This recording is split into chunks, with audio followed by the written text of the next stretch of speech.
Our journey today will take us to the springs of Avdat and the nearby ruins of the Nabatean city of Avdat.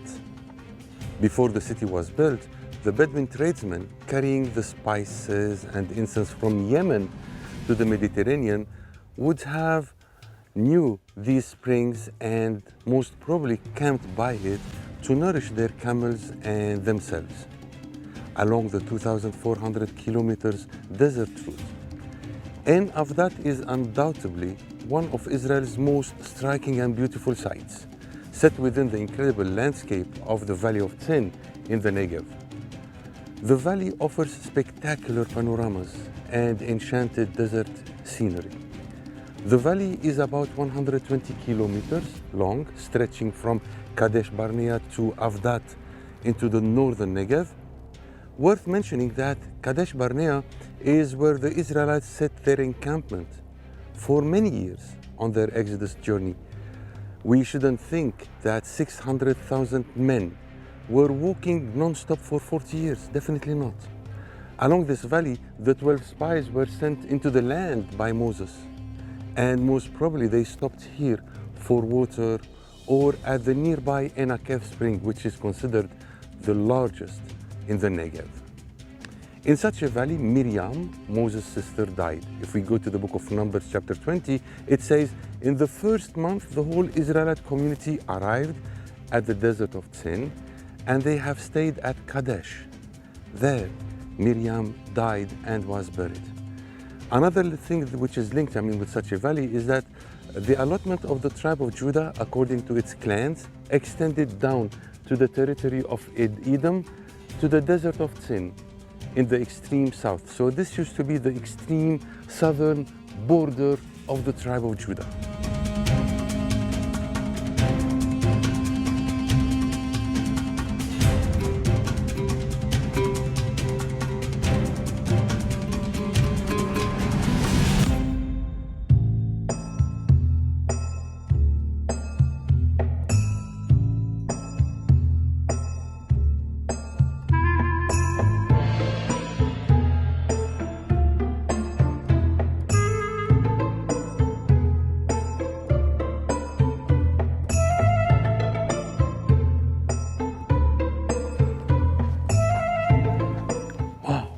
My goodness, what a tree. Imagine we are in the middle of the wilderness of Tsin and we have such a tree. We call it Pistachio atlanticus. And those trees, they do live beside riverbeds, and we can see a dry riverbed next to us. And such a tree can tolerate a certain amount of salinity and dry weather. And this is what we have. Notice, there are no leaves because such a tree did not touch water for a long time. But we have it, it's there.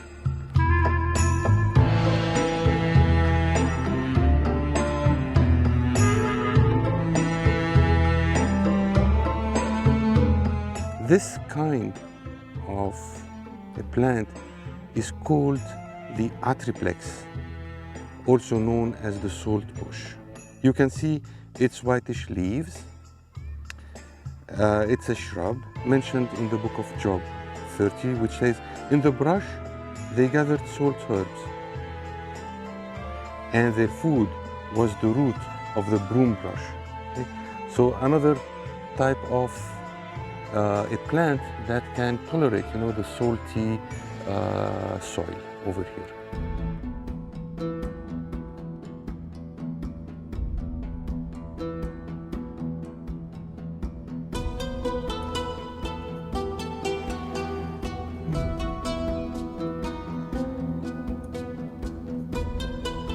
The valley of Tsin was created by a reverse erosion as the great height difference between the Negev highlands and the Jordan Rift Valley caused the underlayer to erode during the rainy season, resulting in the collapse of the harder strata of the rock above.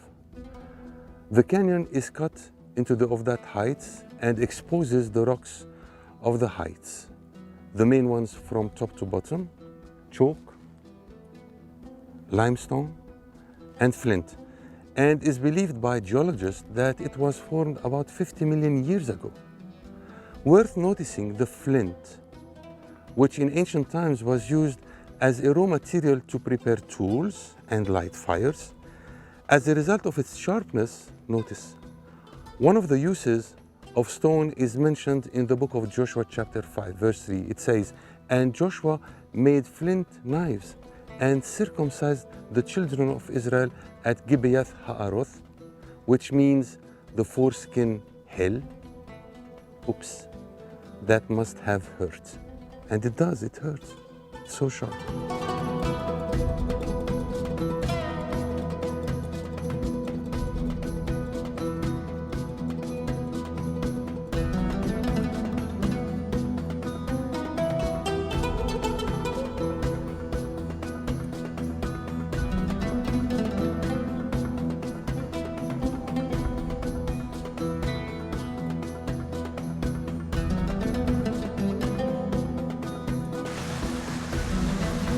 Wow. Imagine you are in the desert. It's a dry place, a hot one too, where you have no water. And you reach a place like this one. Definitely, I mean, it's a delight. And this reminds me the story of the Israelites when they were in the valley of Tsin and they had no water. And they murmured in opposition to Moses as well as Aaron. In Egypt, I mean, we had water to drink, we had food to eat, but over here we have nothing. And Moses brought the issue to the Lord at the tent of meeting, and the Lord told him, "Take the Israelites to the rock of Mara. Talk to the rock, and the rock will give you some water." So Moses, I mean, he did come to the rock, and instead of talking to the rock, I mean, he hit the rock twice, not once, but twice, and the rock gave them water in abundance, and everybody was capable to drink, even the livestock. And from that time onwards, I mean, the Lord told Moses, "Since you did not fully obey me, you are not going to enter into the promised land. You will see the promised land, but you are not going to enter it."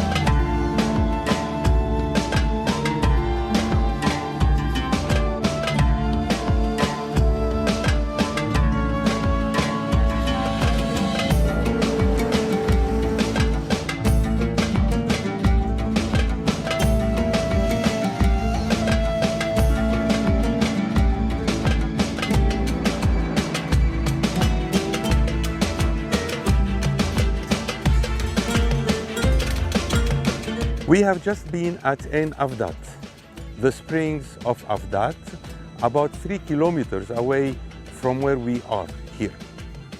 The city of Avdat watches from on high over the desert road link in the Arabian Peninsula and Petra in Transjordan to the port cities of the Mediterranean, like the port of Gaza. Now, the ruins of Avdat, named after the Nabatean king Obada, attest to its magnificent past. They are a window onto a unique continuity of time periods, royalty, and religion. So, join me and let's go to visit the city with its Acropolis and see why Avdat was second most important Nabatean city after Petra along the ancient incense road and its evolvement under the Roman and Byzantine periods. So please come and join me and let's go up the mountain.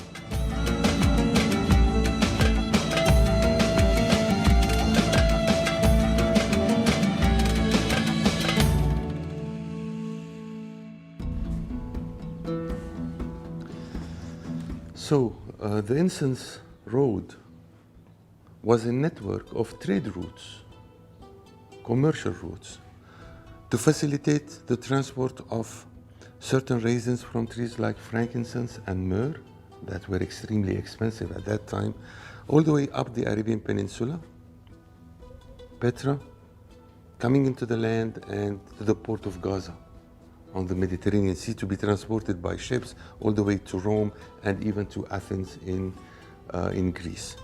So according to Pliny the Elder, he spoke about 65 caravanserais, meaning 65 sideway inns or road inns, or 65 hostels, caravanserais, stations for caravans, so that the caravan could rest, replenish, change camels if it's necessary, and then move onwards the next day. So it's a journey of a minimum of 65 days at that time.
One of the questions which is always asked, who were the Nabateans?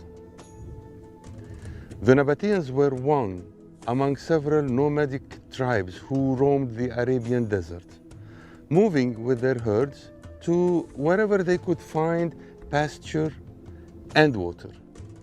These nomads became familiar with their area as seasons passed, and from time to time they struggled to survive during bad years when seasonal rainfall diminished. Now, the Nabateans began migrating gradually from Arabia during the 6th century BC. Over time, they abandoned their nomadic ways and settled in a number of places in southern Jordan, the Negev desert, here we are, and in northern Arabia. And Avdat would be one of those places.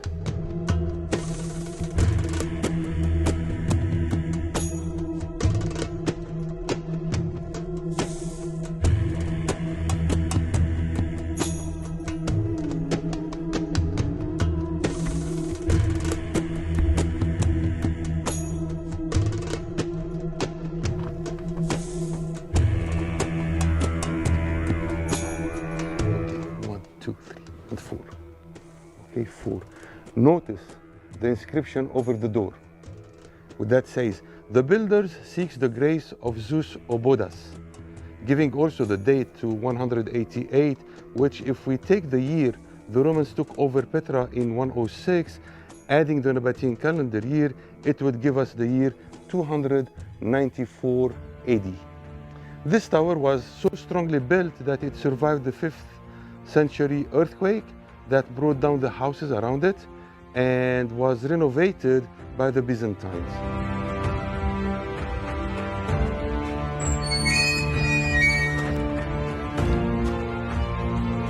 Wow. It's warm outside while inside, it's so cool. Why is that? First of all, the walls are thick. We do have broad walls. Then there's a kind of a nice ventilation, in those chambers. Why? Notice the windows, they are high, wide from the inside and narrow from the outside. Okay, that kept, a kind of air circulation. Otherwise, another feature, we can notice that we do have 2 Roman arches in this chamber. Sometimes it can go to 3 or 4, and they do have equal distances from each other. And on top of those Roman arches, they added stone slabs to make either a roof or a second floor.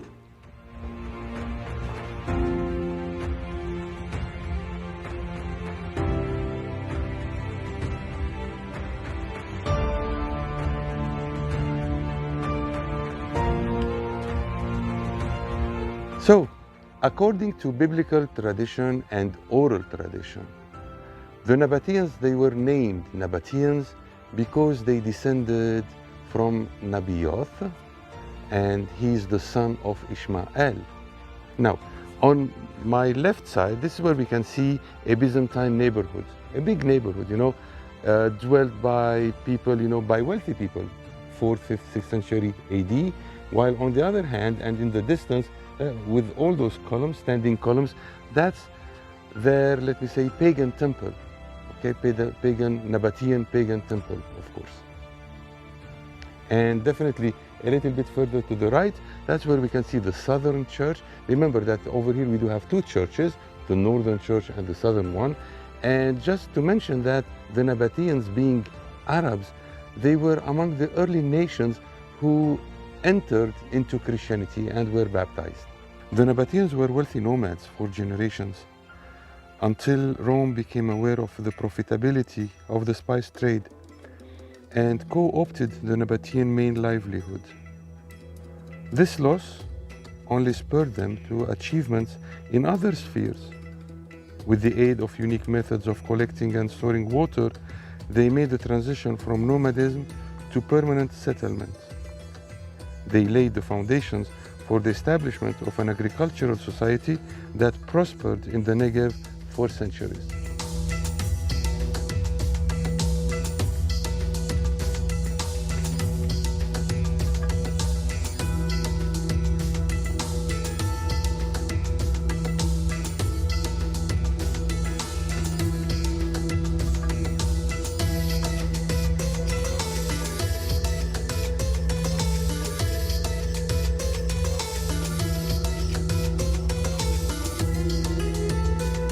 The more important southern church had three apses on the eastern side.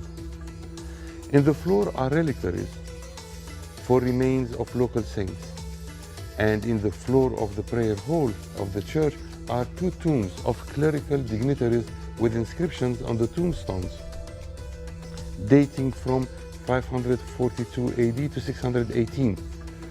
One of the inscriptions gives the name of the church, the martyrium of Saint Theodorus, also known from other inscriptions. He served as abbot of the monastery of Avdat and was buried in this church.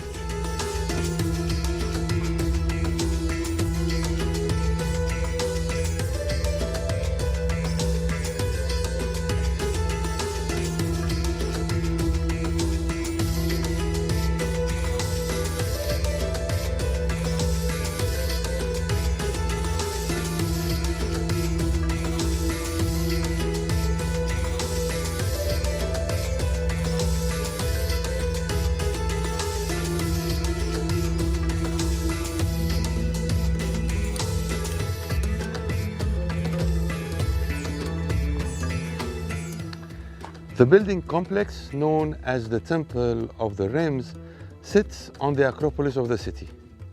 The temple was built as a dedication in honor of the Nabatean king Obodas I.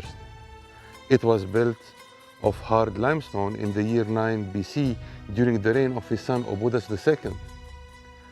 The temple is a tripartite structure, consists of a porch, hallway, and a sanctuary. Worshippers entered through the porch, which faces south, proceeded through the hall to the rooms of the sanctuary in the northern part. Then the worshipper, facing south, to worship the images of the deities placed in niches in the wall. In the western room, it contained two alcoves, which may have contained the images of two gods, Allat of the Nabateans and Dushara, the god of the mountains. Another room contained more than one niche, where Obodas the king was worshipped. The temple was built for his eternal resting place and center of worship of his cult. A stone was discovered, and archaeologists believe that it was a sacrificial altar for small animal sacrifices, where the blood of the sacrifice would flow in channels into a kind of a recipient, and then the blood was sprinkled on those believers.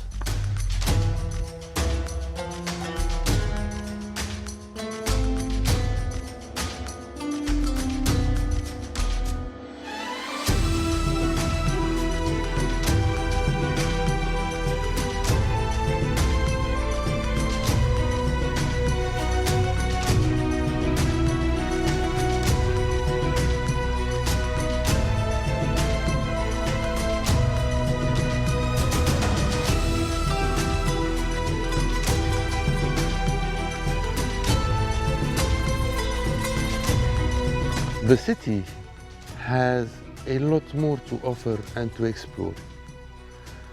Storage caves for wine and oil, bathhouses, burial caves, 3rd century Roman camp, villas and houses, Nabatean and Byzantine farmland, and more.